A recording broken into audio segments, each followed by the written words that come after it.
Hello बच्चों, आज का टॉपिक है राज्य यानी कि स्टेट। देखिए, स्टेट का जो अस्तित्व है, जो एग्जिस्टेंस है, वो मानव समाज को नियंत्रित करने के लिए शुरू से रहा है। मतलब कि स्टेट को, राज्य को ह्यूमन सोसाइटी को कंट्रोल करने के एक टूल के रूप में शुरू से एग्जिस्टेंस में रखा गया है। अब इसकी शुरुआत कैसे हुई, इसको समझना ज़रूरी है।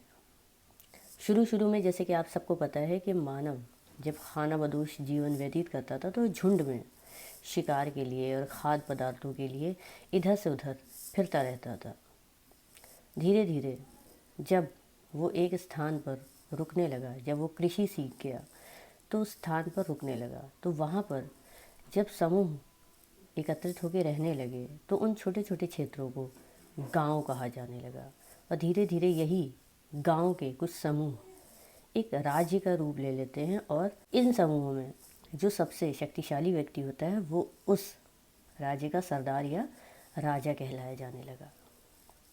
धीरे धीरे कृषि के साधनों में, टेक्निक में विस्तार हुआ, आवागमन के, यातायात के साधनों में विस्तार हुआ और ये छोटे छोटे राज्य नगर राज्यों में तब्दील होने लगे। धीरे धीरे कई सारे नगर राज्यों के जो समूह हैं उनमें सम्मिलित रूप से जो शक्तिशाली व्यक्ति राज्य करता था वो राजा कहलाया और ये नगर राज्य के झुंड जो हैं वो साम्राज्य कहलाए। शुरू में इन राजाओं को, शक्तिशाली राजाओं को ईश्वर का अवतार माना जाता था और यहीं से ये सोच विकसित हुई कि जो राज्य हैं इनका निर्माण ईश्वरी शक्ति के द्वारा हुआ है, दैवी शक्ति के द्वारा हुआ है। तो इनके एग्जिस्टेंस पे, इनके राज्य पर, इनके अधिकार पर किसी को भी किसी भी तरह का प्रश्न करने का अधिकार नहीं था, क्योंकि उसको ईश्वर से जोड़ लिया गया था। इनके जो भी हुक्म होंगे, जो भी इनके आदेश होंगे, उनको प्रजा को मानना होगा। और धीरे धीरे यही राजा, यही राजतांत्रिक व्यवस्था जो है आगे बढ़ी और इन्हीं राजाओं के पुत्र आगे जाके उत्तराधिकार में राजा बनते चले गए। इन राजतंत्रात्मक राज्यों में आपस में संघर्ष भी होता था, जिसकी वजह से ये अपना प्रचार प्रसार करते थे। दूसरे राज्यों को युद्ध में हराकर अपने राज्य में मिला लेते थे और अपने साम्राज्य को और विकसित और बड़ा कर लेते थे। इसी राजतंत्रात्मक व्यवस्था का फ़ायदा उठाकर यूरोप के कुछ राज्यों ने अपना प्रचार प्रसार शुरू करा अफ्रीका और एशिया के मुल्कों में। वहाँ पे इन्होंने देखा कि ये कमज़ोर राज्य हैं और यहाँ पे आपस में ही छोटे छोटे राज्य एक दूसरे से लड़ते रहते हैं, इनमें एका नहीं है। इसी का फ़ायदा उठाकर यूरोप के राज्यों ने एशिया और अफ्रीका में अपने उपनिवेश स्थापित करे। मतलब इन राज्यों को अपने अधीन कर लिया और अपने अधीन करके इन पर राज करने लगे, उपनिवेशवादी साम्राज्य बनाकर। यूरोपीय राज्यों में फ्रांस की क्रांति और औद्योगिक क्रांति के फलस्वरूप राजतंत्रात्मक साम्राज्य समाप्त हो रहे थे और लोकतांत्रिक समाजों की स्थापना हो रही थी। लोकतांत्रिक समाज मतलब कि वो समाज, वो राज्य जहाँ पर डेमोक्रेसी हो। डेमोक्रेसी का मतलब है of the people, for the people, by the people.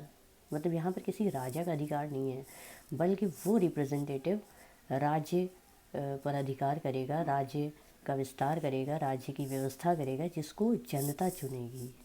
ये लोकतांत्रिक साम्राज्य हुए जो कि यूरोप में जिनका प्रचार प्रसार हो रहा था और यूरोप में इसी तरह के साम्राज्य विकसित हो रहे थे। दूसरे विश्व युद्ध के बाद जो उपनिवेशवादी साम्राज्य थे वो धीरे धीरे टूटने लगे और वो स्वतंत्र होने लगे, जिनमें कि हमारा भारत भी एग्जाम्पल के तौर पे आप समझ सकते हैं कि हम पहले उपनिवेशवादी राज्य का हिस्सा थे क्योंकि हम अंग्रेज़ों के अधीन थे। और द्वितीय विश्व युद्ध के बाद हम भी आज़ाद हो गए और लोकतांत्रिक राज्य की नींव हमारे यहाँ भी पड़ी। अब हम बात करेंगे कि राज्य कितने प्रकार के होते हैं। जैसे कि अभी हमारे डिस्कशन से क्लियर हुआ है कि राज्य 4 प्रकार के हैं। पहला राज्य है नगर राज्य। नगर राज्य राज्य का आरंभिक स्वरूप है, जिसमें एक छोटे क्षेत्र में एक सरदार या राजा राज करता है। दूसरा आता है साम्राज्य। साम्राज्य राज्य में कई सारे नगर राज्य का समूह होता है जिसको कि एक विराट राजा जिस पर राज करता है। तीसरा आता है उपनिवेशवादी राज्य। उपनिवेशवादी राज्य जो मैंने अभी आपसे डिस्कस करा, जो यूरोपीय देशों ने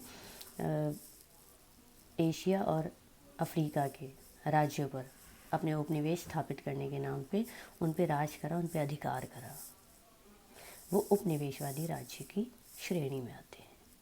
और चौथा है लोकतांत्रिक राज्य। लोकतांत्रिक राज्य जिसमें हम आज जी रहे हैं, जिसमें लोकतंत्र है, जिसमें लोगों के द्वारा, जनता के द्वारा राज्य के रिप्रेजेंटेटिव्स चुने जाते हैं और वो हमारे बिहाफ पर राज्य की व्यवस्था चलाते हैं। हम चाहें तो किसी को भी इलेक्ट कर सकते हैं और हम चाहें तो किसी की भी राज्य सरकार जो है वो गिरा सकते हैं और दूसरी सरकार बना सकते हैं। ये लोगों का पावर है, इसलिए इसे लोकतांत्रिक राज्य कहा जाता है। तो ये 4 तरह की राज्य की कैटेगरी थी। अब हम बात करते हैं राज्य के कार्य क्या होते हैं, आखिर राज्य किस लिए निर्मित किए जाते हैं, उनके समाज में क्या रोल है। तो पहला कार्य है राज्य का आंतरिक और बाह्य सुरक्षा।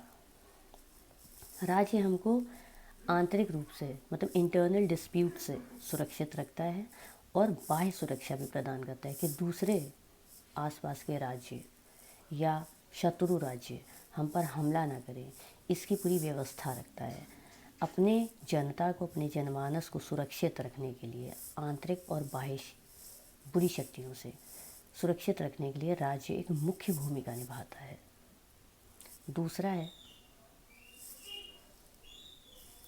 मौलिक अधिकारों की रक्षा करना। एक लोकतांत्रिक देश में हमारे बहुत सारे फंडामेंटल राइट्स होते हैं, मौलिक अधिकार।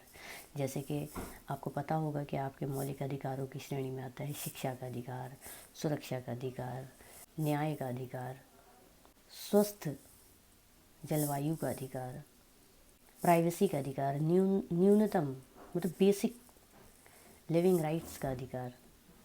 कई सारे अधिकार आपके मौलिक बेसिक अधिकार हैं जो कि आपको एक ह्यूमन होने की मतलब एक मनुष्य होने के नाते आपको मिलते हैं।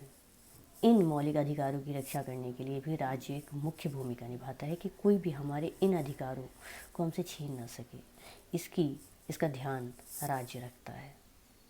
नेक्स्ट कार्य है राज्य कानूनों का निर्माण। समाज में व्यवस्था बनी रहे, समाज व्यवस्थित रहे, विघटित ना हो, लोग अपने मन माने कार्य ना करें, एक दूसरे को नुकसान ना पहुंचाएं, इसलिए कुछ कानूनों का निर्माण भी राज्य द्वारा किया जाता है और उन कानूनों को मानना हर राज्य के नागरिक की जिम्मेदारी होती है। नेक्स्ट कार्य है दंड द्वारा नियंत्रण। कई सारे कानूनों का उल्लंघन करने पर हमें पेनाल्टी देनी पड़ती है, लेकिन कई सारे कानूनों का अगर हम उल्लंघन करते हैं तो उसके लिए दंड की व्यवस्था होती है। दंड की व्यवस्था राज्य इसलिए करता है ताकि समाज नियंत्रित रहे, समाज विघटित ना हो, लोग अपने मनमाने कार्य न करने लगें, लोगों में डर बना रहे कि कानून का पालन करना है। तो इसलिए कोई भी ऐसा कार्य अगर करा जाता है जो कानून के खिलाफ है और दंडात्मक परिधि में आता है तो दंड की व्यवस्था भी राज्य करता है। नेक्स्ट पॉइंट है आर्थिक व्यवस्था का नियमन। किस तरह से समाज की, देश की अर्थव्यवस्था चलेगी, किस तरह से उसमें विकास होगा, किस तरह से लोगों का लाइफस्टाइल इम्प्रूव किया जा सकता है, समाज की समस्याओं को दूर किया जा सकता है, ये सब आर्थिक व्यवस्था के नियमन में आता है जो कि राज्य का कार्य है। नेक्स्ट पॉइंट है कल्याणकारी कार्यों की व्यवस्था। सोसाइटी का कल्याण कैसे करा जाए, जैसे कि लोगों को रोज़गार की व्यवस्था कैसे दी जाए, पीने के पानी, स्वच्छ पानी की व्यवस्था कैसे की जाए, अच्छी सड़कों का निर्माण कैसे करा जाए, मतलब जन कल्याण से रिलेटेड कार्यों का जिम्मा भी राज्य का ही होता है। नेक्स्ट है शिक्षा का प्रचार प्रसार। समाज के लोगों का शिक्षित होना बहुत ज़रूरी है, तभी समाज विकास कर सकता है, प्रगति कर सकता है, और इसकी जिम्मेदारी भी राज्य की है कि वो शिक्षा का प्रचार प्रसार करे और अपने नागरिकों की उचित शिक्षा की व्यवस्था करे। नेक्स्ट कार्य है सामाजिक समस्याओं का समाधान।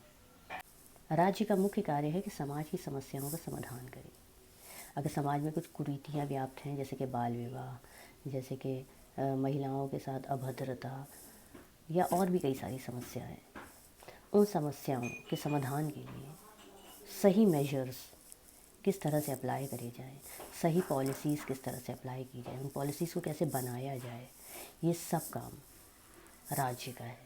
राज्य की जिम्मेदारी है कि समाज में होने वाली समस्याओं का समाधान करे और समाज को आने वाली समस्याओं से बचाए। तो उम्मीद करती हूँ इस चैप्टर में आपको ये क्लियर हो गया होगा कि राज्य की उत्पत्ति कैसे हुई, राज्य का क्या रोल है और राज्य के क्या कार्य हैं और कितने प्रकार के राज्य होते हैं। अगर आपको कोई क्वेरी है, कोई क्वेश्चन है इस टॉपिक से रिलेटेड, तो आप मुझसे पूछ लीजिए, डायरेक्ट कमेंट पे करके पूछ लीजिए। मैं पूरी कोशिश करूँगी कि आपकी समस्या का समाधान कर दूँ। Thank you.